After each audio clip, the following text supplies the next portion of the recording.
ভাবুন তো, কিয়ামত ঠিক কবে হবে, কেন তার নির্দিষ্ট সময় কাউকে জানানো হয়নি। মানুষ কি সত্যিই কবর থেকে আবার জীবিত হয়ে উঠবে?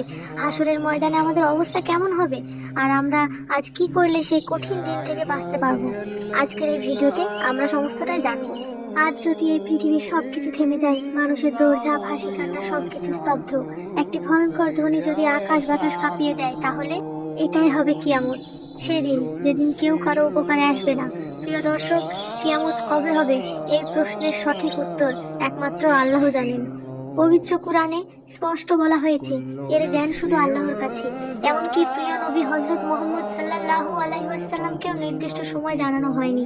তবে কিছু আলামত বা নিদর্শন আমাদেরকে জানানো হয়েছে, যেমন নৈতিক অবক্ষয়, অশান্তি, অন্যায় বৃদ্ধি, মিথ্যার প্রসার ইত্যাদি, যা আমরা চারিদিকে দেখতে পাচ্ছি।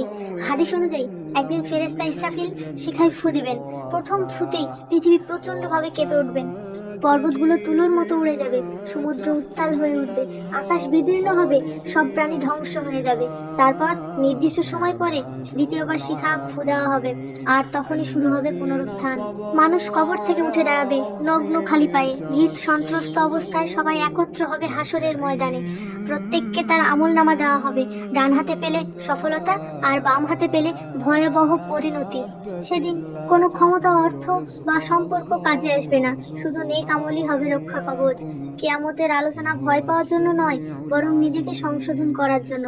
আজ থেকে 5 ওয়াক্ত নামাজ ঠিক করুন, অন্যায় থেকে দূরে থাকুন, মানুষকে কষ্ট দেওয়া বন্ধ করুন, আল্লাহর কাছে ক্ষমা চান, কারণ আমরা জানি না আমাদের ব্যক্তিগত কিয়ামত অর্থাৎ মৃত্যু কবে এসে যাবে।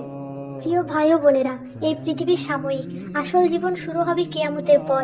আসুন আমরা আজ থেকে প্রস্তুতি নিই, যেন সেই দিনে আল্লাহর রহমত আমাদের উপর বর্ষিত হয়।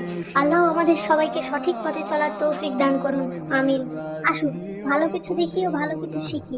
ভিডিওটি ভালো লাগলে চ্যানেলটি সাবস্ক্রাইব করে বেল আইকনটি ক্লিক করে পাশে থাকুন। Subscribe for more videos.